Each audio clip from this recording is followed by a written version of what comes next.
강남의 번화한 거리, 비가 억수같이 쏟아지는 밤이었다. 서울의 중심부에 자리 잡은 오래된 아파트 12층, 낡은 현관문 너머로 고함 소리가 새어나왔다. 김동현은 소파에 거칠게 앉아 있었고 그의 손에는 소주병이 들려 있었다.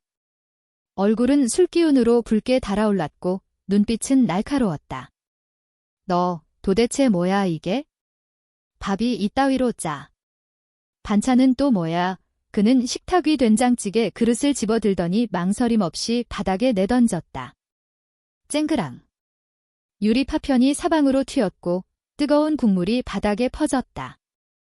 박수진은 놀라 숨을 삼키며 황급히 바닥에 엎드려 깨진 조각들을 주우려 했다.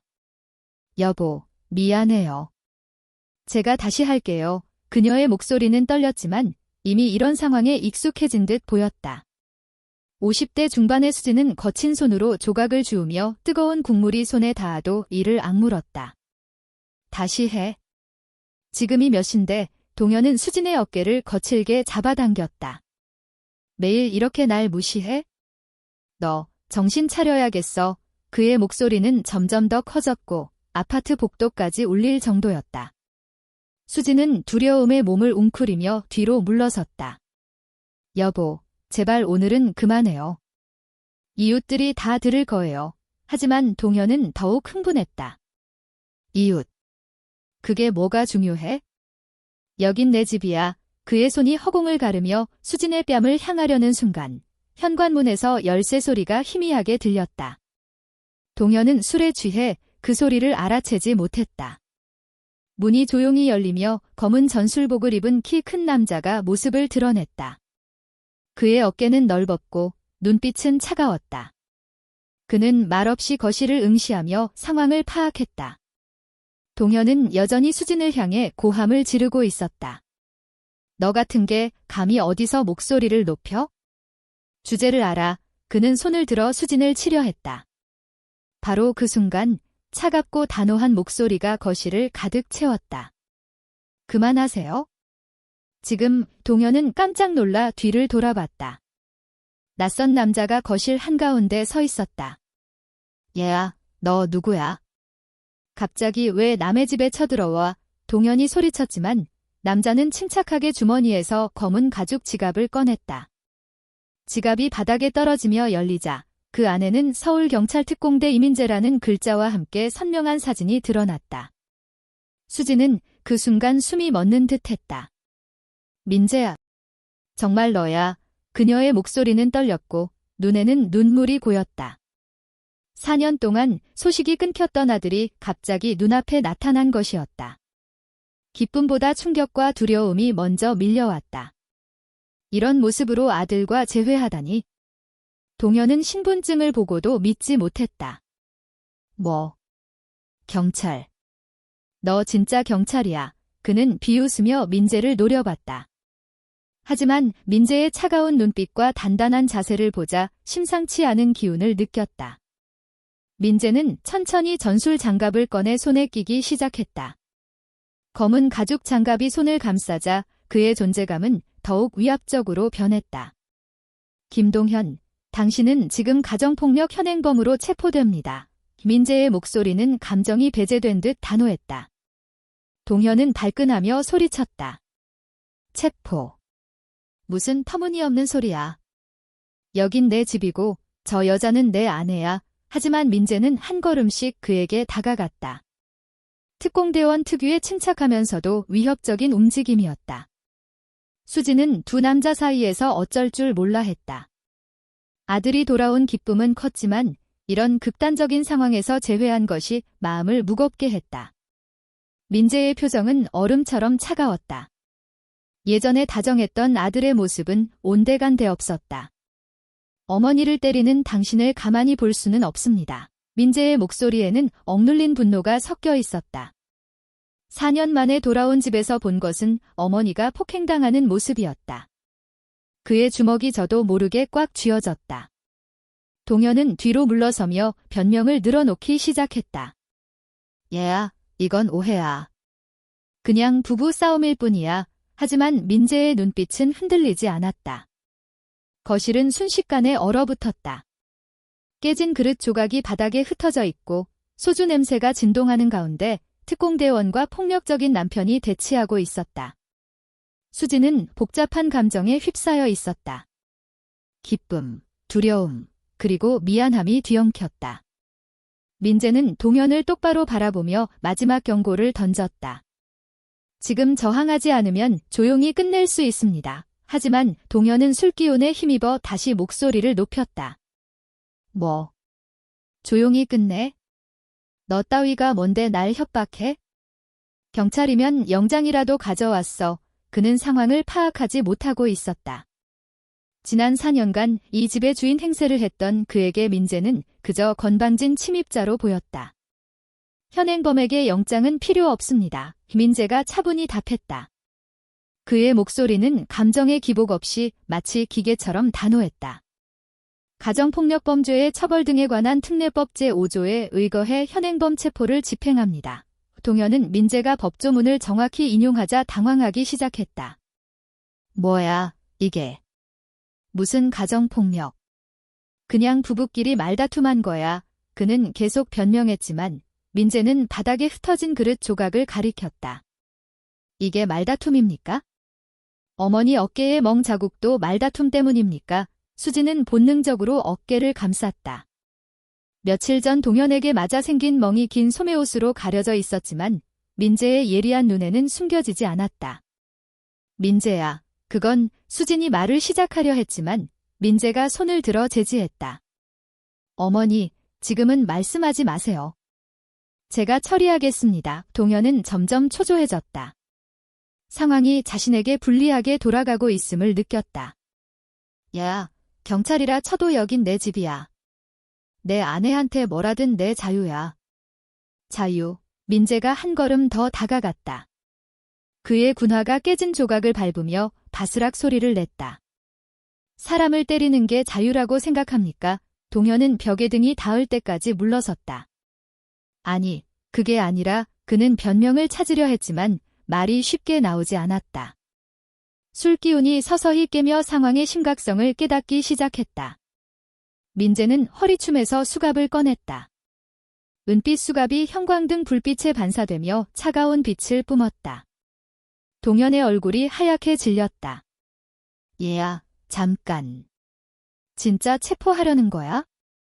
이미 말씀드렸습니다. 김민재가 수갑을 열며 말했다. 딸깍 소리가 거실에 울려 퍼졌다. 저항하지 마세요. 수지는 이 모든 상황이 믿기지 않았다. 4년 만에 돌아온 아들이 남편을 체포하려 하다니. 그녀는 기쁨과 두려움, 그리고 죄책감이 뒤섞인 감정에 휩싸였다. 민재야, 잠깐만. 이렇게까지 하지 말고 얘기로 해결하자. 민재는 어머니를 바라봤다. 그 순간 그의 눈에 4년간의 그리움과 미안함이 스쳐갔다. 하지만 곧 다시 차가운 표정으로 돌아왔다. 이 사람은 어머니를 때렸습니다. 그 사실 하나만으로도 충분합니다. 동현은 마지막으로 저항을 시도했다. 얘야, 너 미쳤어. 나 신고할 거야. 이건 권력 남용이야. 그는 휴대폰을 꺼내려 했지만 민재가 더 빨랐다. 순식간에 동현의 손목을 잡고 뒤로 꺾었다.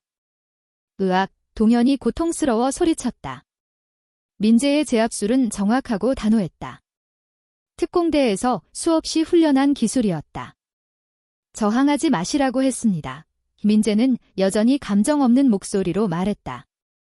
그리고 동현의 손목에 수갑을 채웠다. 차가운 쇠가 손목에 닿자 동현은 더욱 절망적으로 몸부림쳤다. 이건 아니야. 진짜 아니라고. 그의 목소리는 절규에 가까웠다. 나 경찰서에 신고할 거야. 이건 불법 체포야. 민재는 대답하지 않았다. 수갑을 완전히 채운 뒤 동현을 소파에 앉혔다. 움직이지 마세요. 지금부터 당신이 하는 모든 말은 법정에서 불리하게 사용될 수 있습니다. 수지는 소파 구석에 웅크린 채 이 모든 상황을 지켜봤다. 아들이 이렇게 차갑고 무서운 사람이 되었나? 4년 전 따뜻했던 민재는 어디로 간 걸까? 민재야, 수진이 조심스럽게 불렀다. 정말 너 맞지? 우리 아들 맞지? 그녀의 목소리에는 4년간의 그리움이 담겨 있었다. 동시에 지금의 아들이 낯설다는 두려움도 섞여 있었다. 민재는 어머니를 바라봤다. 그의 단단한 표정이 미묘하게 흔들렸다. 어머니, 저예요. 민재예요. 그의 목소리가 살짝 떨렸다. 늦어서 죄송해요. 동현은 수갑에 묶인 채로 여전히 저항했다. 얘야, 이거 풀어. 진짜 아프다고. 이건 인권 침해야. 하지만 아무도 그의 말에 신경 쓰지 않았다.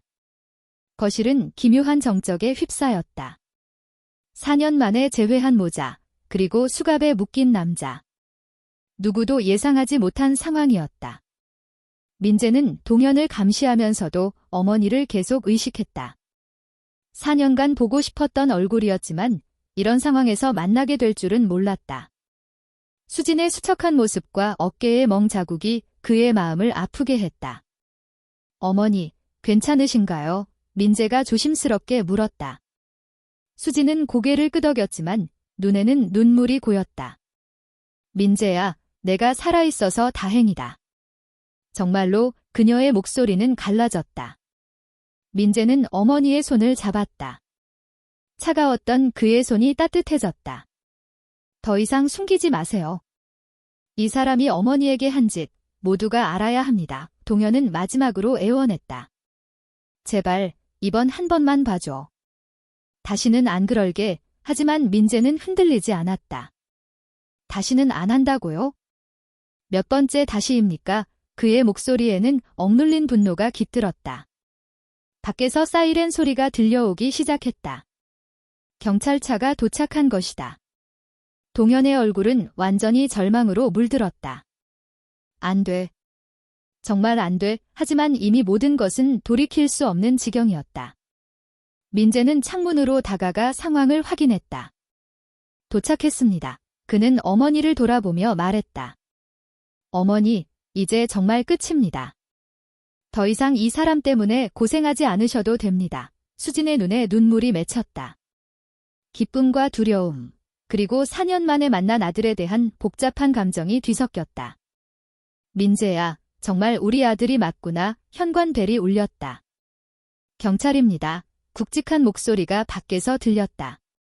민재가 문을 열자 2명의 경찰관이 들어왔다. 서울특공대 이민재 경위님이시죠? 신고 접수했습니다. 네, 수고하셨습니다. 민재가 정중히 인사했다. 그리고 소파에 앉아있는 동현을 가리켰다. 가정폭력 현행범 김동현입니다. 체포 완료했습니다. 경찰관들은 익숙한 듯 동현을 일으켰다. 일어나세요. 함께 가셔야겠습니다. 동현은 마지막까지 저항했다. 얘야, 이거 억울해. 나 진짜 억울하다고. 하지만 그의 말은 공허하게 울렸다. 경찰관들은 동현을 끌고 나갔고 거실에는 민재와 수진만 남았다. 갑작스러운 정적이 찾아왔다. 4년 만의 재회였지만 두 사람 모두 무슨 말을 해야 할지 몰랐다. 수진이 먼저 입을 열었다. 민재야, 정말 너 맞지? 살아있었구나. 그녀의 목소리는 떨렸고 눈물이 볼을 타고 흘렀다. 민재는 어머니 앞에 무릎을 꿇고 앉았다. 특공대의 차가운 모습은 사라지고 어린 아들의 모습이 돌아왔다. 어머니, 죄송해요. 정말 죄송해요. 그의 목소리도 떨렸다. 왜 연락 한 번 안 했어? 살아있는지 죽었는지 모르겠더라. 수진은 민재의 얼굴을 두 손으로 감쌌다. 이렇게 야위었네. 얼마나 고생했니? 그녀는 아들의 변화를 보며 가슴이 아팠다. 민재는 어머니의 손길에 눈을 감았다. 말씀드릴 수 없었어요. 작전상 기밀이었거든요. 그는 천천히 지난 4년의 이야기를 시작했다. 4년 전 특공대에 합격하고 바로 큰 작전에 투입됐어요. 국제 마약 조직을 소탕하는 임무였죠. 수지는 숨을 죽이고 들었다. 아들이 그런 위험한 일을 하고 있었다니. 그럼 다친 거야. 그녀는 본능적으로 아들의 몸을 살폈다. 민재는 왼쪽 어깨를 살짝 움직였다. 총상을 입었어요. 왼쪽 어깨 신경이 손상됐고 8개월간 의식불명이었어요. 수진의 얼굴이 창백해졌다. 8개월. 그럼 그때 그녀는 그 시간을 떠올렸다. 아들이 생사를 오가던 그 순간 자신은 아무것도 모르고 있었다. 부대에서 가족에게 알리지 말라고 했어요. 보복이 있을까 봐 민재가 고개를 숙였다. 매일 어머니 생각했어요. 하지만 연락할 수 없었어요. 수진은 아들의 이야기를 들으며 가슴이 찢어지는 듯 했다. 그럼 내가 아무것도 모르고 그녀는 지난 4년을 떠올렸다. 매일 밤 아들을 기다리며 울었던 기억이 되살아났다. 어머니, 정말 죄송해요. 민재가 어머니의 손을 잡았다. 내가 없으니까 얼마나 힘드셨을까? 매일 생각했어요. 수진은 고개를 끄덕였다. 힘들었어. 정말 힘들었어. 그녀는 솔직히 말했다. 내가 없으니까 모든 게 막막했어. 돈도 부족하고 외로웠고 그녀는 잠시 말을 멈췄다. 그래서 그 사람과 재혼했어요. 민재가 조심스럽게 물었다. 김동현에 대한 이야기는 꺼내기 힘들었지만 알아야 했다. 수진은 한참 망설이다 고개를 끄덕였다. 지인이 소개해줬어. 처음엔 정말 좋은 사람 같았어. 내 이야기를 들어주고 경제적으로도 도와주겠다고 했어. 언제부터 달라졌어요? 민재의 목소리가 차가워졌다. 동현에 대한 분노가 다시 치밀었다. 결혼 1년 정도까지는 괜찮았어. 수진이 천천히 말했다. 그런데 사업이 망하면서 술을 마시기 시작했어. 점점 더 거칠어졌고 어머니를 때리기 시작했죠. 민재의 목소리가 떨렸다. 수진은 고개를 떨궜다. 응. 처음엔 그냥 화내는 정도였어. 그러다 어느 날 내 이야기를 했는데 제 이야기요? 민재가 물었다. 내가 죽었다고? 언제까지 죽은 아들을 기다리냐고? 수진의 목소리가 작아졌다. 민재의 주먹이 쥐어졌다. 그래도 참으신 거예요. 그런 말을 들으면서도 그는 어머니의 고통을 이해할 수 없었다. 너를 기다려야 했어. 수진이 민재를 바라봤다. 내가 돌아올 집이 있어야 한다고 생각했어. 그녀의 목소리에는 깊은 모성애가 담겨 있었다. 민재는 어머니의 말을 듣고 가슴이 미어졌다. 자신이 없던 4년간 어머니가 겪은 고통이 너무나 컸다. 어머니, 정말 죄송해요. 그는 다시 한번 말했다. 이제 됐어. 수진이 미소 지으며 민재의 손을 잡았다. 내가 살아서 돌아왔잖아. 그걸로 충분해. 하지만 민재의 마음은 복잡했다. 어머니의 고통을 생각하니 죄책감이 밀려왔다. 그리고 이제부터 어머니를 지켜야 한다는 책임감이 무겁게 다가왔다. 강남의 비가 멈춘 새벽, 아파트 거실은 여전히 어수선했다. 깨진 그릇 조각들이 바닥에 흩어져 있었고 소주 냄새가 희미하게 남아 있었다. 이민재와 박수진은 소파에 마주 앉아 있었다. 4년 만의 재회는 기쁨과 동시에 무거운 침묵을 동반했다. 수진은 아들의 얼굴을 자세히 들여다봤다. 예전의 부드러운 눈빛은 사라지고 차갑고 단단한 특공대원의 모습만이 남아 있었다. 민재야, 정말 너 맞지? 그녀의 목소리는 여전히 떨렸다. 어떻게 된 거야? 4년 동안 어디 있었던 거야? 민재는 잠시 망설였다. 어머니에게 어디까지 말해야 할지 고민했다.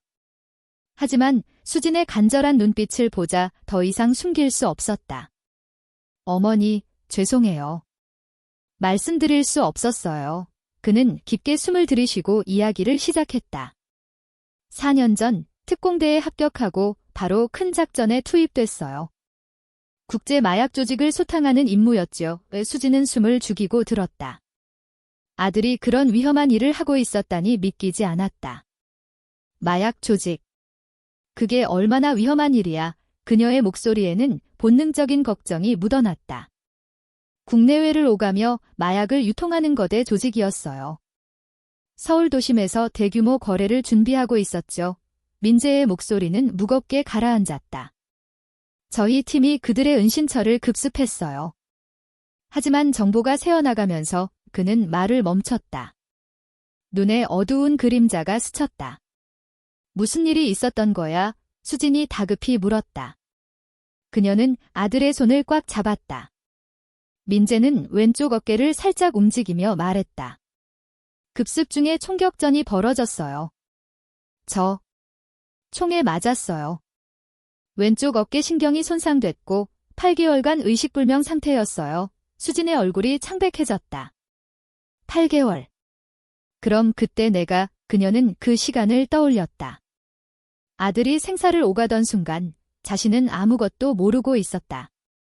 부대에서 가족에게 절대 연락하지 말라고 했어요. 조직의 보복 위협 때문에요. 민재가 고개를 숙였다. 매일 어머니 생각했어요. 하지만 연락할 방법이 없었어요. 수진은 아들의 말을 들으며 가슴이 찢어지는 듯 했다. 그럼 그 후엔? 깨어난 후엔 왜 연락 안 했어? 그녀의 목소리는 원망과 애틋함이 뒤섞여 있었다. 깨어난 후엔 재활치료로 2년을 보냈어요. 민재가 쓰게 웃었다. 왼쪽 팔이 거의 마비된 상태였거든요. 손가락 하나 움직이는 것도 힘들었어요. 의사들은 다시 걸을 수 있을지도 장담 못했죠. 그는 왼팔을 살짝 들어 올렸다. 소매 아래로 드러난 긴 수술 흉터가 형광등 불빛에 반사되었다. 수진은 흉터를 보고 숨을 삼켰다. 아이고, 우리 아들. 이렇게 다쳤구나. 그녀는 조심스럽게 아들의 팔을 만졌다. 근육이 예전처럼 단단하지 않았고 미세하게 떨리고 있었다. 아프지? 지금도 아프지? 민재는 고개를 끄덕였다. 가끔 저려요. 특히 날씨가 나쁘거나 무리하면 더 심해져요. 그는 솔직히 말했다. 오늘도 그 사람 제압하면서 좀 무리했나 봐요. 수진은 아들이 자신 때문에 고통을 참으며 행동했다는 사실에 눈물이 차올랐다. 민재야, 왜 그런 위험한 일을? 엄마한테 미리 말했으면 말씀드릴 수 없었어요. 민재가 단호히 말했다. 그 조직은 아직도 일부 세력이 남아있어요. 가족을 노릴 수도 있었죠. 어머니를 지키기 위해서라도 연락을 끊어야 했어요. 수진은 고개를 끄덕였지만 가슴은 여전히 무거웠다. 그럼 그 4년 동안 내가 널 잃었다고 생각했어? 매일 밤 내 방에 들어가서 내 옷 만지며 울었어. 그녀는 손으로 눈물을 닦았다. 내가 입던 교복, 그 냄새라도 남아있을까 봐 빨지도 못했어. 민재는 어머니의 말을 듣고 가슴이 먹먹해졌다. 어머니, 정말 죄송해요. 제가 연락할 방법을 찾았어야 했는데, 아니야. 내가 살아있는 걸로 충분해. 오수진이 아들의 손을 잡으며 미소 지었다. 하지만 곧 그녀의 표정이 어두워졌다. 그런데 내가 그 사람과 재혼한 걸 어떻게 알았어? 민재는 잠시 망설였다. 부대 동료를 통해 들었어요.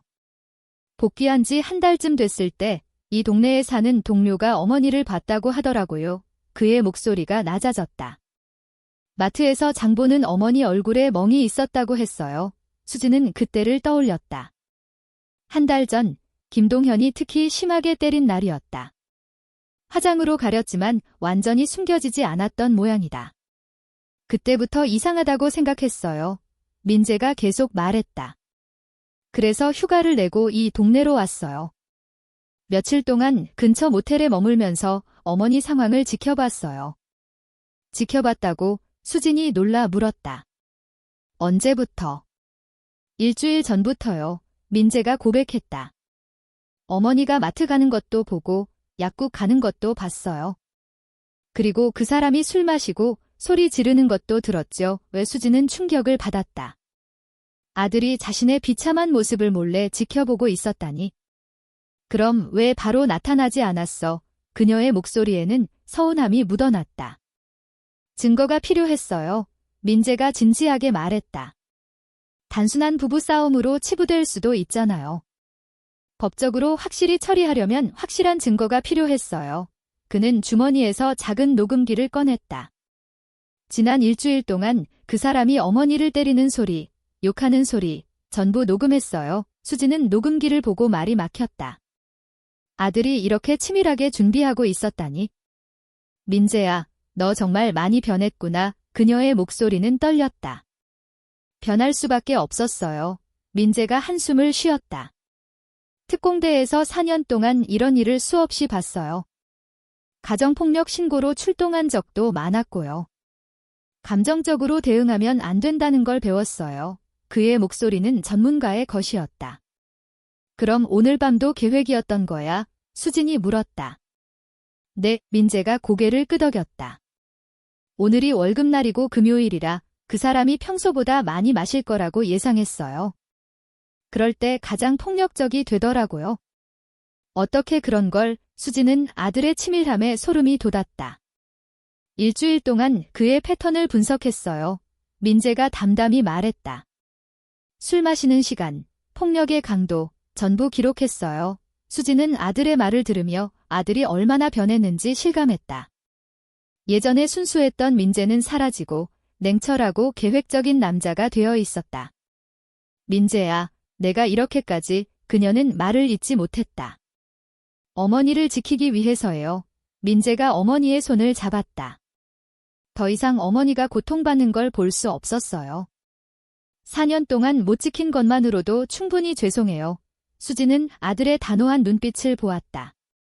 한편으로는 든든했지만 다른 한편으로는 아들이 너무 차가워진 것 같아 걱정이 되었다. 그럼 이제 그 사람은 어떻게 되는 거야? 그녀가 조심스럽게 물었다. 구속될 가능성이 높아요. 민재가 현실적으로 답했다. 증거가 충분하니까요. 그리고 어머니는 이제 안전해지실 거예요. 수진은 복잡한 감정에 휩싸였다. 안도감과 동시에 앞으로의 불확실성에 대한 불안이 밀려왔다. 하지만 무엇보다 아들이 돌아왔다는 사실이 가장 큰 위로였다. 민재야, 너는 괜찮니? 그녀가 걱정스럽게 물었다. 이런 일 하면서 얼마나 마음고생했을까? 민재는 잠시 망설이다 고개를 끄덕였다. 힘들었어요. 특히 어머니가 맞는 소리를 들으면서도 바로 뛰어들지 못하고 증거를 모아야 한다는 이유로 참는 게 정말 고통스러웠어요. 그럼 왜 그렇게 했어? 수진이 이해할 수 없다는 듯 물었다. 바로 나타났으면 안 됐어? 어머니, 제가 그냥 나타났다면 어떻게 하셨을 거예요? 민재가 되물었다. 그 사람을 그냥 내보내거나 조용히 해결하자고 하셨을 거예요. 수진은 아무 말도 할 수 없었다. 아들의 말이 맞았다. 정말로 그랬을 것이다. 그랬다면 결국 아무것도 달라지지 않았을 거예요. 민재가 단호히 말했다. 그 사람은 며칠 뒤 다시 돌아와서 더 조심스럽게 어머니를 괴롭혔을 거예요. 이번에는 확실히 끝내야 했어요. 수진은 아들의 논리적인 설명에 감탄하면서도 마음이 아팠다. 4년 사이에 아들이 이렇게 성숙하고 강인해졌다니? 그럼 너는 앞으로 어떻게 할 거야? 그녀가 물었다. 다시 부대로 돌아가야 하는 거 아니야? 민재의 표정이 어두워졌다. 사실 말씀드릴 게 있어요. 그는 왼팔을 살짝 움직이며 말했다. 저 더 이상 현장 임무를 할 수 없어요? 무슨 말이야? 수진이 놀라 물었다. 다쳤다고 했잖아. 많이 다친 거야. 민재는 천천히 군복 소매를 걷어 올렸다. 왼팔에는 긴 수술 흉터가 선명했고 근육은 예전만큼 단단하지 않았다. 신경 손상이 심해서요. 완전히 마비되진 않았지만 특공대 업무를 하기엔 부족해요. 수진은 흉터를 보며 가슴이 찢어졌다. 아이고, 우리 아들이 이렇게 다쳤구나. 그녀는 조심스럽게 아들의 팔을 만졌다. 아프지? 지금도 아파. 가끔 저려요. 민재가 솔직히 말했다. 특히 무리하거나 스트레스를 받으면 더 심해져요. 오늘도 좀. 그는 말을 멈췄다. 수진은 아들이 자신 때문에 고통을 참으며 그 상황을 해결했다는 걸 깨달았다. 민재야, 엄마 때문에 무리한 거야? 어머니 때문이 아니에요. 민재가 급히 말했다. 제가 해야 할 일이었어요. 이 정도 아픔은 감당할 수 있어요. 하지만 그의 이마에는 식은땀이 맺혀 있었다. 수진은 아들의 상태가 심각하다는 걸 직감했다. 이게 감당할 수 있는 일이야? 얼굴이 하얗게 됐잖아. 그녀는 물을 가져와 민재에게 건넸다. 물 마셔. 진정해. 민재는 물을 마시며 천천히 숨을 골랐다. 정말 괜찮아요. 가끔 이래요. 하지만 그의 목소리에는 고통이 묻어 있었다. 가끔이 아니라 자주 그런 거 아니야? 수진이 예리하게 물었다. 엄마한테 숨기지 마. 얼마나 아픈 거야? 민재는 한참 망설이다 진실을 말했다. 사실 많이 아파요. 총상 때문에 신경이 심하게 손상됐어요. 수술도 여러 번 받았지만 완전히 낫지 않았어요. 수진의 눈에 눈물이 차올랐다. 그럼 평생 아픈 거야? 의사 말로는 그럴 수도 있다고 했어요. 민재가 담담히 말했다. 하지만 일상생활에는 지장이 없어요. 다만 총을 들거나 격투를 하기엔 그는 말을 잇지 못했다. 수진은 아들의 꿈이 무너졌다는 걸 알았다. 민재는 어릴 때부터 경찰이 되겠다고 다짐했던 아이였다. 그럼 이제 특공대 일은 못하는 거네? 그녀가 슬픈 목소리로 물었다. 네, 민재가 쓰게 웃었다. 정확한 사격이 어려워요. 손이 떨려서. 체력도 예전 같지 않고요. 수진은 아들의 고백을 들으며 가슴이 미어졌다. 그럼 내가 꿈꾸던 일을 더 이상 못한다는 거야? 처음엔 정말 절망적이었어요. 민재가 솔직히 말했다. 깨어났을 때 의사가 더 이상 현장 업무는 어렵다고 했죠. 재활 치료도 힘들었어요. 매일 같은 동작 반복하는데 조금씩밖에 나아지지 않으니까 그럼 뭐가 너를 버티게 했어? 수진이 물었다. 민재는 어머니를 바라봤다. 어머니 생각이었어요. 언젠가 집에 돌아가야 한다는 마음. 어머니를 다시 뵙고 싶다는 마음이 저를 버티게 했어요. 수진은 아들의 말을 듣고 눈물을 쏟았다. 우리 아들이 그런 고생을 하고 있었군. 엄마는 아무것도 모르고 울지 마세요. 어머니, 민재가 어머니를 위로했다. 이제 다 끝났잖아요. 저도 어머니도 안전해졌고요. 하지만 너는 평생 아픈 거잖아. 수진이 걱정스럽게 말했다. 매일 이렇게 아프면 어떻게 해? 약도 있고 물리치료도 받고 있어요. 민재가 안심시켰다. 그리고 이제 어머니 곁에 있을 수 있어요. 그걸로 충분해요. 수진은 아들의 긍정적인 모습에 감동했지만 동시에 마음이 아팠다. 민재야, 엄마 때문에 무리하지 마. 아픈데 참지 말고. 어머니는 제가 지켜야 할 사람이에요. 민재가 단호히 말했다. 이 정도 아픔은 감당할 수 있어요. 어머니가 안전한 게 더 중요해요. 수진은 아들의 단호한 말에 고개를 저었다. 아니야, 내 건강이 더 중요해. 엄마는 이제 혼자서도 괜찮아. 어머니, 민재는 감동했다. 어머니는 여전히 자신보다 아들을 더 걱정하고 있었다. 저 정말 괜찮아요. 일상생활에는 지장이 없어요. 그래도 조심해야 해. 수진이 당부했다. 무리하지 말고 아프면 바로 말해. 네, 알겠어요. 민재가 고개를 끄덕였다. 앞으로는 어머니께 모든 걸 말씀드릴게요. 더 이상 숨기지 않을게요. 수진은 아들의 약속을 들으며 안도했다. 비록 아들이 평생 고통을 안고 살아야 하지만 적어도 이제 곁에서 돌볼 수 있었다. 그것만으로도 다행이었다. 그럼 이제 정말 우리 함께 사는 거야? 수진이 확인하듯 물었다. 네, 어머니. 민재가 미소 지었다. 매일 집에 들어올게요. 아프더라도 어머니 곁에 있을게요. 두 사람은 서로를 바라보며 새로운 시작에 대한 희망을 품었다. 비록 각자 상처가 있었지만 함께라면 이겨낼 수 있을 것 같았다. 거실에는 깨진 그릇 조각들이 여전히 흩어져 있었지만 이제 그것들은 과거의 흔적일 뿐이었다. 민재는 어머니의 손을 잡으며 다짐했다. 어머니, 앞으로 절대 혼자 두지 않을게요. 수진은 아들의 손을 맞잡으며 미소 지었다. 그걸로 충분해, 민재야. 내가 곁에 있는 것만으로도 충분해. 강남의 아파트 거실은 여전히 긴장감으로 가득 차 있었다. 깨진 그릇 조각들이 바닥에 흩어져 있고 소주 냄새가 공기를 무겁게 만들었다. 이민재는 소파에 앉아있는 박수진을 바라보며 조심스럽게 말했다. 어머니, 이제 괜찮으실 거예요. 그 사람은 더 이상 어머니를 해칠 수 없어요. 수진은 고개를 끄덕였지만 그녀의 눈에는 여전히 불안이 남아있었다. 민재야, 이렇게까지 해야 했어?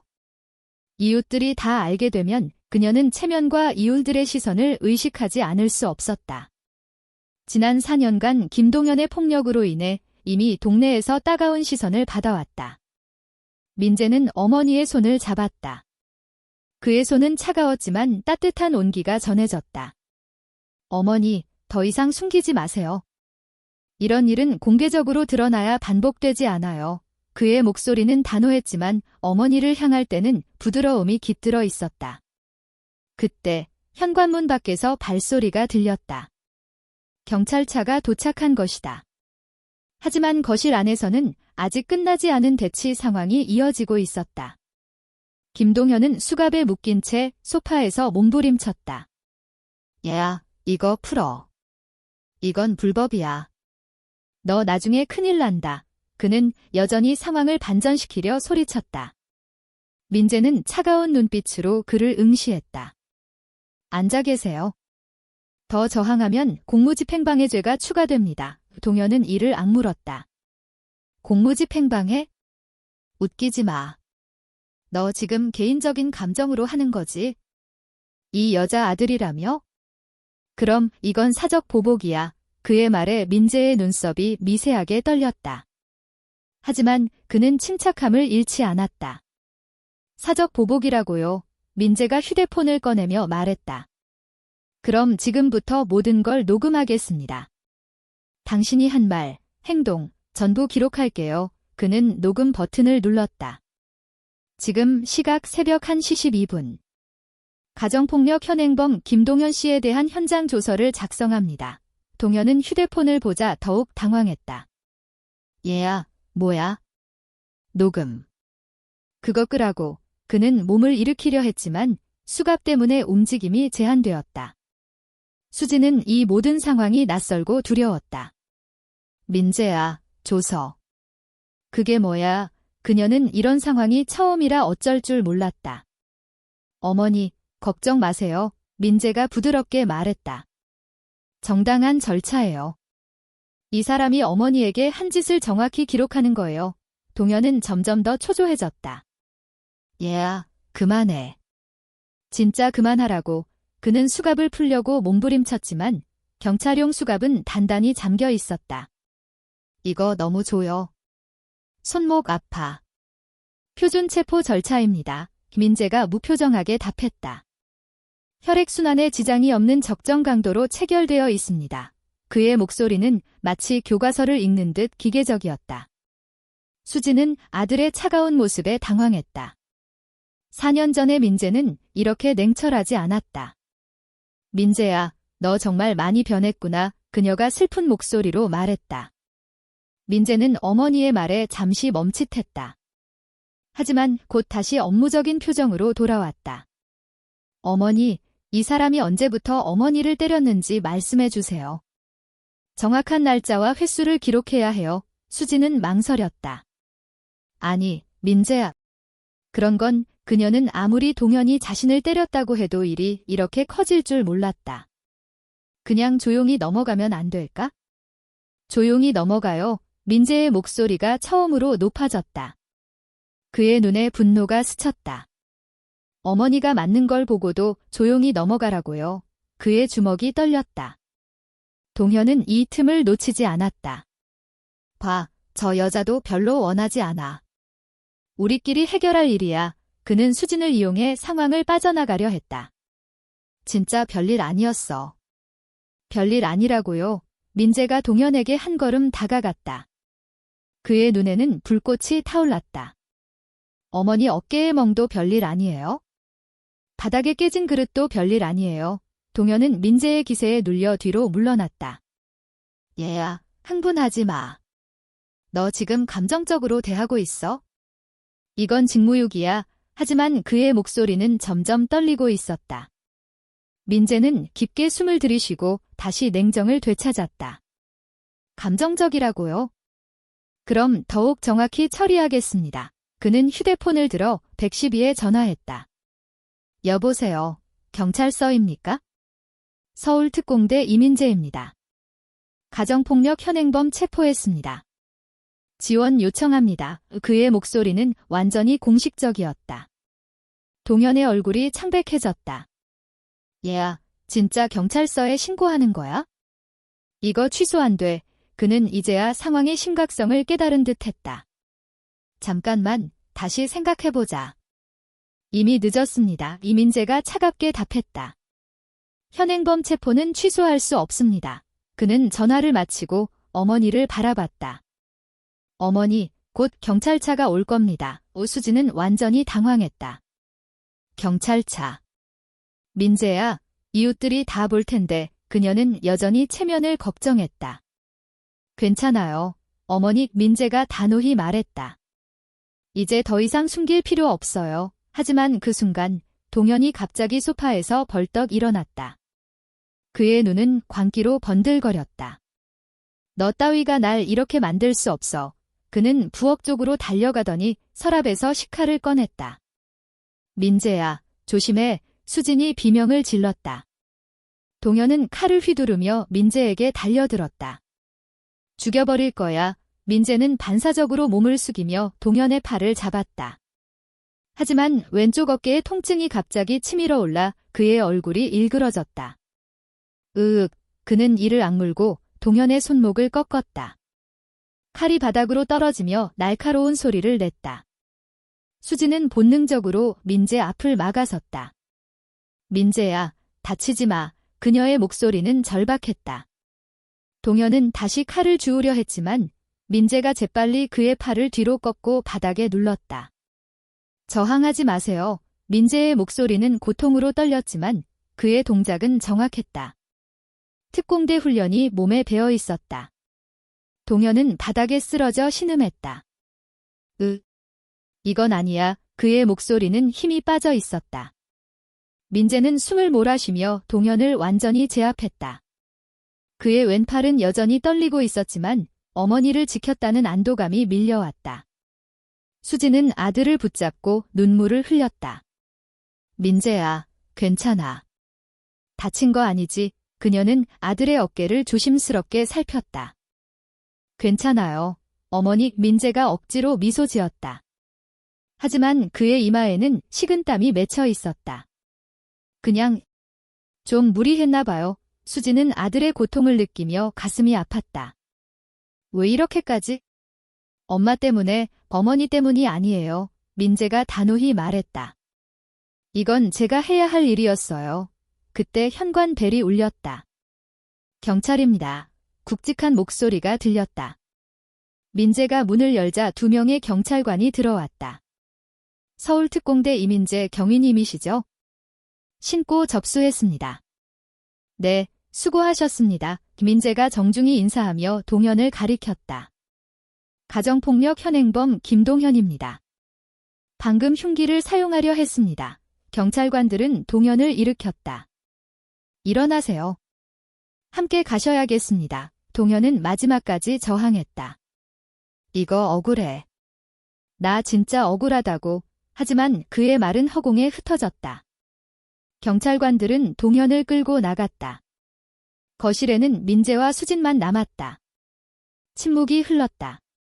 수진은 아들을 바라보며 말했다. 민재야, 정말 무서웠어. 내가 다칠까봐. 민재는 어머니를 안심시키려 미소 지었다. 어머니, 저 괜찮아요. 이제 다 끝났어요. 하지만 그의 손은 여전히 떨리고 있었다. 수진은 아들의 손을 잡았다. 민재야, 너 너무 무리했어. 내 팔 많이 아프지? 민재는 고개를 저었다. 괜찮아요. 이 정도는 참을 수 있어요. 하지만 그의 목소리에는 미세한 고통이 묻어났다. 수진은 아들의 변화를 느끼며 가슴이 아팠다. 민재야, 내가 이렇게까지 할 필요는 없었어. 필요했어요. 민재가 단호히 말했다. 어머니가 더 이상 고통받는 걸 볼 수 없었어요. 이건 단순한 부부 싸움이 아니에요.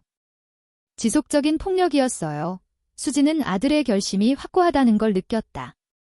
4년간의 경험이 아들을 이렇게 강하게 만들었다. 그럼 이제 어떻게 되는 거야? 그녀가 조심스럽게 물었다. 그 사람은 구속될 거예요. 민재가 단언했다. 증거가 충분하니까요. 녹음, 멍 자국, 깨진 그릇, 그리고 방금의 흉기 위협까지. 법적으로 강력히 처벌받을 겁니다. 수지는 안도와 불안이 뒤섞인 감정을 느꼈다. 동현이 사라진다는 건 다행이었지만 앞으로의 삶에 대한 두려움이 남아 있었다. 하지만 무엇보다 아들이 곁에 있다는 사실이 그녀를 위로했다. 민재야, 내가 돌아와줘서 정말 고마워. 그녀가 진심으로 말했다. 민재는 어머니의 손을 맞잡았다. 어머니, 제가 늦었어요. 더 일찍 돌아왔어야 했는데 그의 목소리가 갈라졌다. 수지는 고개를 저었다. 아니야, 내가 살아있는 것만으로도 충분해. 두 사람은 서로를 바라보며 잠시 침묵했다. 거실에 깨진 조각들은 여전히 과거의 상처를 증언하고 있었다. 하지만 민재는 다짐했다. 이제 어머니를 지킬 수 있는 기회가 왔다. 이 순간이 새로운 시작이었다. 김동현이 경찰에 끌려가고 강남 아파트 거실에는 고요가 찾아왔다. 깨진 그릇 조각들이 바닥에 흩어져 있었지만 더 이상 위협적인 소음은 없었다. 이민재와 박수진은 소파에 나란히 앉아 있었다. 두 사람 사이에는 말로 표현할 수 없는 감정이 오갔다. 수지는 아들의 손을 잡고 있었다. 그의 손은 여전히 미세하게 떨리고 있었고 그녀는 그 떨림이 단순한 피로 때문이 아니라는 걸 알았다. 민재야, 팔 많이 아프지? 그녀가 걱정스럽게 물었다. 민재는 억지로 미소를 지으며 고개를 저었다. 괜찮아요, 어머니. 그냥 좀 무리한 것뿐이에요. 하지만 그의 이마에 맺힌 식은땀은 거짓말을 하지 않았다. 수지는 아들의 고통을 느끼며 가슴이 아팠다. 너무 무리했어. 그 사람 제압하느라 그녀는 말을 잇지 못하고 눈물을 글썽였다. 어머니, 울지 마세요. 민재가 부드럽게 말했다. 이제 다 끝났잖아요. 어머니가 안전하신 게 중요해요. 그는 어머니의 손을 더 세게 잡았다. 수지는 아들의 단호한 눈빛을 보며 마음이 복잡했다. 기쁨과 안도감, 그리고 아들이 겪은 고통에 대한 미안함이 뒤섞였다. 민재야, 내가 이렇게까지 할 줄 몰랐어. 4년 동안 무슨 일이 있었던 거야? 그녀는 아들의 이야기를 더 듣고 싶었다. 민재는 한숨을 쉬며 천천히 입을 열었다. 어머니, 사실 그 작전은 저한테 너무 큰 시험이었어요. 그는 왼쪽 어깨를 살짝 만지며 말을 이었다. 총에 맞고 쓰러졌을 때 정말 끝이라고 생각했어요.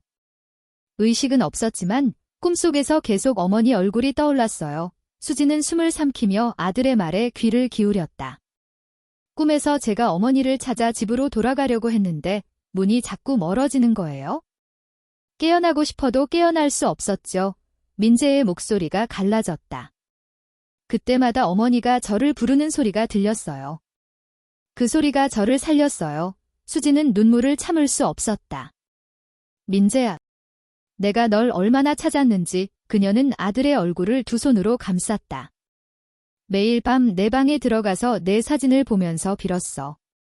제발 살아있으라고. 민재는 어머니의 손길에 눈을 감았다. 그 기도가 저를 깨웠나 봐요. 8개월 만에 눈을 떴을 때 의사들이 기적이라고 했어요. 그는 쓰게 웃었다. 하지만 깨어나고 나서도 힘들었어요. 팔은 움직이지 않고 통증은 계속됐고 무엇보다 어머니께 연락할 수 없다는 게 제일 괴로웠어요. 수지는 아들의 고백에 가슴이 미어졌다. 그럼 왜 연락 안 했어? 깨어났을 때라도 부대 규정 때문이었어요. 민재가 낮은 목소리로 말했다. 작전이 끝날 때까지 가족과 연락하면 안 됐어요. 조직의 보복 위험이 있었거든요. 그는 잠시 멈췄다가 말을 이었다. 그리고 솔직히 제가 어머니를 볼 면목이 없었어요. 면목이 없다니? 수진이 놀라 물었다. 내가 널 얼마나 기다렸는데 제가 이렇게 망가진 모습으로 돌아가고 싶지 않았어요. 민재가 솔직히 말했다. 특공대원으로서 자부심이 있었는데 팔 하나 제대로 못 쓰는 몸이 되니까. 어머니께 부끄러웠어요. 수지는 아들의 말에 눈물이 흘렀다. 민재야, 내가 어떤 모습이든 내 아들이야. 건강이 제일 중요한데 왜 그런 생각을? 그때는 그게 제 전부였어요. 민재가 고개를 숙였다. 특공대는 제 꿈이었고 그걸 잃으니까 아무것도 아닌 것 같았어요. 그는 잠시 침묵했다가 다시 입을 열었다. 하지만 재활 치료하면서 깨달았어요. 제가 살아야 할 이유는 어머니예요. 어머니를 지키기 위해 살아야 한다고. 오수진은 아들의 말에 가슴이 따뜻해졌다. 민재야, 내가 그렇게 생각해줘서 고마워. 그녀는 아들의 손을 더 세게 잡았다. 그런데 나도 할 말이 있어. 그녀는 망설이며 말을 꺼냈다. 내가 왜 그 사람과 살았는지. 내가 이해해줬으면 좋겠어. 민재는 고개를 끄덕였다. 말씀해주세요. 어머니의 수지는 깊게 숨을 들이쉬었다. 내가 사라진 후로 삶이 너무 힘들었어. 돈도 없고 외로웠고 매일 내가 돌아올 거라고 믿었지만 점점 희망이 줄어들었어. 그녀의 목소리가 떨렸다. 그때 동현 씨를 만났어. 처음엔 정말 좋은 사람 같았어. 나를 위로해주고 경제적으로 도와주겠다고 했지. 민재는 어머니의 말을 조용히 들었다. 그럼 언제부터 잘못된 거예요? 결혼하고 1년쯤 됐을 때 수진이 고개를 숙였다. 그의 사업이 망하면서 술을 마시기 시작했어. 처음엔 그냥 화내는 정도였는데 점점 손찌검을 하기 시작했어. 왜 참으셨어요? 민재의 목소리에 분노가 섞였다. 왜 도움을 요청하지 않으셨어요? 수진은 눈물을 닦으며 말했다. 너를 기다리고 싶었어. 내가 돌아올 집을 지키고 싶었어. 이혼하면 이 집도 잃을까 봐 두려웠어. 그녀는 거실을 둘러보았다. 이 집은 내가 어릴 때부터 살던 곳이잖아. 내 추억이 여기 다 있어. 민재는 어머니의 말에 가슴이 아팠다. 어머니, 저 때문에 그런 고생을. 아니야, 내 잘못이 아니야. 수진이 단호히 말했다. 내가 선택한 거야? 널 기다리는 게 내 힘이었어. 민재는 어머니의 손을 잡고 눈을 마주쳤다. 어머니, 이제 더 이상 고생하지 않으셔도 돼요? 제가 곁에 있을게요. 수진은 아들의 약속에 미소 지었다. 민재야, 내가 이렇게 강해져서 다행이야. 하지만 너도 너무 무리하지 마. 민재는 고개를 끄덕였다. 그때 그의 주머니에서 뭔가 딱딱한 물건이 떨어졌다. 은빛 특공대 배지였다. 수진은 배지를 보고 놀랐다. 이게 뭐야? 제 특공대 배지예요. 민재가 배지를 주어 어머니에게 건넸다. 이제 현장 임무는 못하지만 이건 저한테 큰 의미가 있어요. 그는 잠시 망설이다 말을 이었다. 이제 이건 특공대의 상징이 아니라 어머니를 지키겠다는 제 약속이에요. 수진은 배지를 받아들고 눈물을 글썽였다. 민재야, 그녀는 배지를 손에 쥐고 아들을 끌어안았다. 고마워. 우리 아들. 민재는 어머니의 품에서 잠시 눈을 감았다. 4년 만에 느껴보는 따뜻함이었다. 어머니, 이제 새로 시작해요. 그가 조용히 말했다. 어머니와 저, 우리 둘만의 새 삶을 만들어요. 수진은 고개를 끄덕였다. 그래, 민재야. 우리 같이 시작하자. 두 사람은 거실에서 깨진 조각들을 치우기 시작했다. 조각 하나하나를 주우며 과거의 상처를 정리하는 듯 했다. 민재는 아픈 팔을 억지로 움직이며 어머니를 도왔다. 수진은 그런 아들을 보며 말했다. 민재야, 너무 무리하지 마. 내가 할게. 어머니, 같이 해야죠. 민재가 미소 지었다. 이제 우리 같이 해야 해요. 수진은 아들의 미소를 보며 마음이 따뜻해졌다. 비록 아들은 평생 고통을 안고 살아야 하지만 이제 곁에서 서로를 돌볼 수 있었다. 민재야, 앞으로는 매일 같이 밥 먹자. 수진이 말했다. 내가 좋아하던 된장찌개 만들어줄게. 좋아요. 어머니. 민재가 웃었다. 그리고 제가 설거지할게요. 두 사람은 웃으며 조각을 치웠다. 거실은 점점 깨끗해졌다. 깨진 그릇은 과거의 상처를 상징했지만 이제 새로운 시작을 준비할 시간이었다. 민재는 어머니를 보며 다짐했다. 어머니, 이제 절대 혼자 두지 않을게요. 수진은 아들의 손을 잡으며 답했다. 그걸로 충분해. 민재야의 두 사람은 서로를 바라보며 미소 지었다.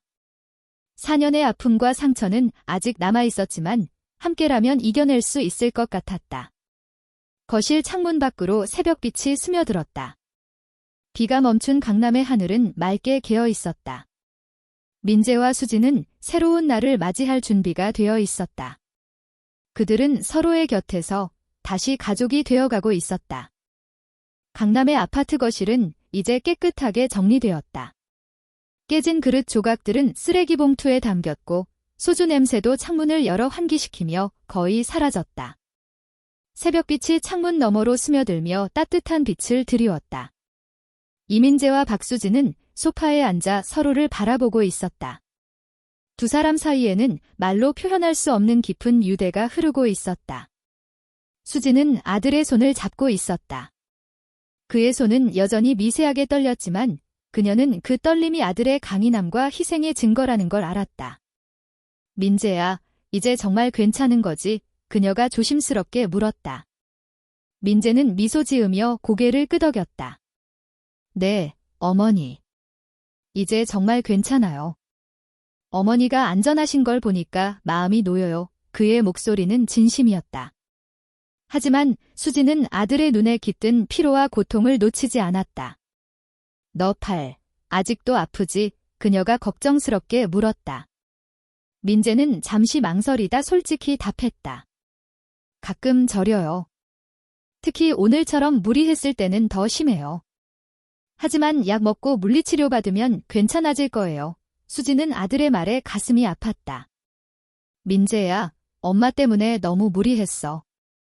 앞으로는 절대 이렇게 위험한 일 하지 마. 민재는 어머니의 손을 맞잡았다. 어머니, 이건 제가 해야 할 일이었어요. 어머니를 지키는 게 제 의무예요. 그의 눈빛은 단호했다. 그리고 이제 저는 현장 임무를 할 수 없으니 더 안전한 일을 할 거예요. 수진이 놀라 물었다. 그럼 앞으로 뭘 할 건지 정했어? 민재는 고개를 끄덕였다. 서울경찰서에서 사무직으로 전환할 계획이에요. 특공대 경험을 살려서 교육이나 훈련 관련 업무를 맡을 생각이에요. 그는 미소 지었다. 총을 들지 않아도 어머니 곁에 있을 수 있어요. 수지는 아들의 계획을 듣고 안도했다. 그래, 그거 좋은 생각이야. 위험한 일 하지 말고 안전하게 지내. 그녀는 아들의 손을 쓰다듬으며 말했다. 그리고 매일 집에 와서 밥 먹어. 엄마가 내 좋아하는 반찬 만들어줄게. 이민재는 웃으며 답했다. 좋아요, 어머니. 된장찌개랑 김치찌개 부탁드릴게요. 두 사람은 잠시 웃으며 서로를 바라봤다. 4년 만에 처음으로 나누는 이런 평범한 대화가 둘 다에게 큰 위로가 되었다. 수지는 문득 생각난 듯 물었다. 민재야, 그 사람. 동현 씨는 이제 어떻게 되는 거야? 민재는 진지한 표정으로 답했다. 구속될 가능성이 높아요. 제가 모은 증거, 오늘의 흉기 위협, 그리고 어머니의 진술이 있으면 충분히 유죄로 판결받을 거예요. 그는 잠시 멈췄다가 말을 이었다. 가정폭력은 단순한 부부 싸움이 아니에요. 법적으로 엄중히 다뤄져야 해요. 수지는 고개를 끄덕였다. 그래, 내 말이 맞아. 그냥 참고 살다 보면 더 큰 일이 생겼을지도 몰라. 그녀는 잠시 생각에 잠겼다. 그런데 이웃들이 알게 되면 사람들이 뭐라고 할까? 민재는 어머니의 걱정을 이해했다. 어머니, 이웃들 시선은 중요하지 않아요. 어머니가 안전하고 행복한 게 훨씬 더 중요해요. 그는 단호히 말했다. 그리고 이건 부끄러운 일이 아니에요. 잘못한 건 그 사람이에요. 수지는 아들의 말에 힘을 얻었다. 내가 그렇게 말해주니까 마음이 놓인다. 그래, 이제 더 이상 숨기지 않을게. 민재는 어머니의 결심에 미소 지었다. 어머니, 앞으로는 저한테 다 말씀해 주세요. 혼자 고민하지 마시고. 수지는 고개를 끄덕이며 미소 지었다. 그래, 민재야. 너도 엄마한테 다 말해. 우리 이제 비밀 없애자. 두 사람은 서로 약속하듯 손을 맞잡았다. 거실은 이제 완전히 정리되었다. 깨진 조각들은 모두 치워졌고 창문 밖으로는 아침 햇살이 들어오고 있었다. 민재는 창문을 바라보며 말했다. 어머니, 오늘 하루 어때요? 오랜만에 같이 밖에서 밥 먹을까요? 수지는 놀라며 웃었다. 갑자기. 오랜만에 내가 이런 말 하니까 어색하네. 그러니까 해야죠. 민재가 장난스럽게 말했다. 강남역 근처에 맛있는 고깃집 아는 데 있어요. 같이 갈까요? 수지는 아들의 제안에 기뻤다. 그래, 좋아. 오랜만에 고기 구워 먹자. 그녀는 자리에서 일어나며 말했다. 그럼 엄마 화장 좀 하고 올게. 너도 좀 씻어. 얼굴이 엉망이야. 민재는 웃으며 자신의 얼굴을 만졌다. 하하, 알겠어요. 저도 좀 정리하고 올게요. 두 사람은 각자 방으로 들어가 새 출발을 준비했다. 수지는 화장대 앞에 앉아 거울을 보았다. 거울 속에는 수척해진 자신의 얼굴이 비쳤다. 하지만 오늘은 왠지 더 희망적으로 보였다. 아들이 돌아왔고 더 이상 두려움 속에 살지 않아도 되었다. 그녀는 조심스럽게 화장을 하며 미소 지었다. 민재는 욕실에서 세수를 하며 자신의 왼팔을 내려다보았다. 흉터는 여전히 선명했고 통증도 완전히 사라지지 않았다. 하지만 그는 더 이상 그 흉터를 부끄러워하지 않았다.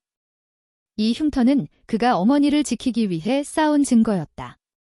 그는 거울 속 자신에게 말했다. 이제 괜찮아. 다 잘 될 거야. 왜 두 사람이 다시 거실에서 만났을 때 서로를 보며 웃었다. 수지는 새 옷을 입고 있었고 민재는 깨끗한 셔츠로 갈아입었다. 민재야, 진짜 멋있어졌다. 수진이 자랑스럽게 말했다. 어머니도 예쁘세요. 민재가 장난스럽게 답했다. 두 사람은 현관문을 열고 밖으로 나갔다. 강남의 아침은 분주했지만 그들에게는 새로운 시작처럼 느껴졌다. 거리로 나오자 햇살이 따뜻하게 그들을 감쌌다.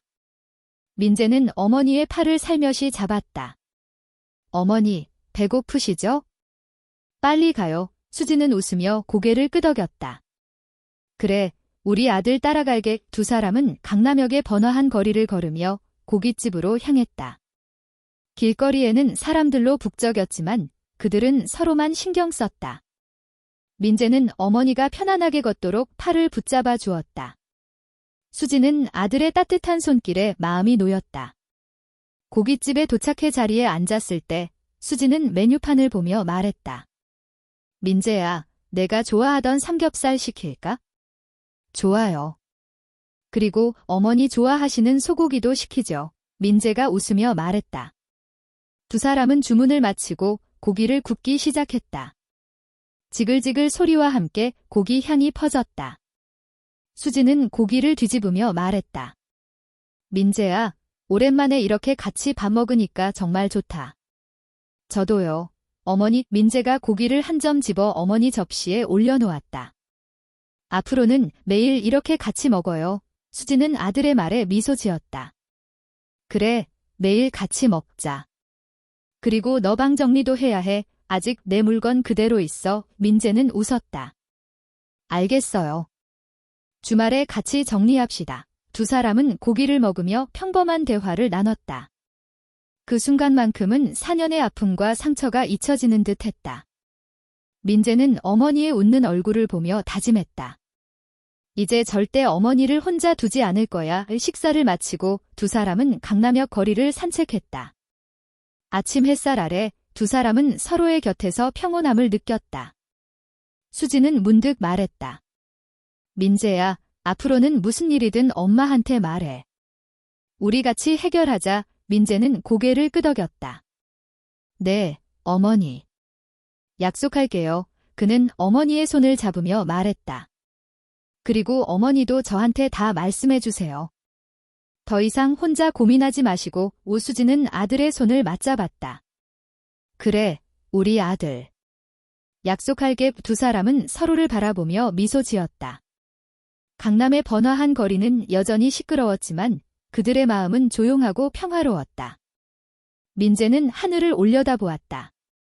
맑게 갠 하늘은 새로운 시작을 약속하는 듯 했다. 어머니, 집에 갈까요? 그가 물었다. 수지는 고개를 끄덕였다. 그래, 우리 집 가자. 이 두 사람은 손을 잡고 집으로 돌아갔다. 아파트에 들어서며 민재는 문득 멈춰섰다. 그는 어머니를 돌아보며 말했다. 어머니, 이제 이 집은 우리만의 공간이에요. 수지는 미소 지으며 답했다. 그래, 민재야. 우리만의 집이야. 이 두 사람은 현관문을 닫으며 새로운 삶을 시작했다. 4년의 아픔은 그들의 유대를 더 강하게 만들었다. 민재는 자신의 흉터를 내려다보며 생각했다. 이 상처는 내가 어머니를 지킨 증거야. 그리고 수지는 아들의 곁에서 미소 지으며 생각했다. 이제 우리 아들과 함께라면 뭐든 괜찮아. 강남의 아파트는 이제 더 이상 두려움의 공간이 아니었다. 그것은 민재와 수진, 두 사람의 새로운 시작이 담긴 따뜻한 집이었다. 통신 메시지, 이 이야기는 가족의 사랑과 희생, 그리고 가정폭력에 맞서 싸우는 용기를 강조한다. 민재는 단순한 특공대원이 아니라 어머니를 지키기 위해 모든 것을 바친 아들이다. 그의 흉터는 고통의 흔적이 아니라 사랑과 책임의 상징이다. 이 이야기는 우리에게 말한다. 사랑하는 사람을 지키는 것은 때로는 가장 큰 전투이며 그 전투에서 이기는 것은 서로를 믿고 함께하는 것이다.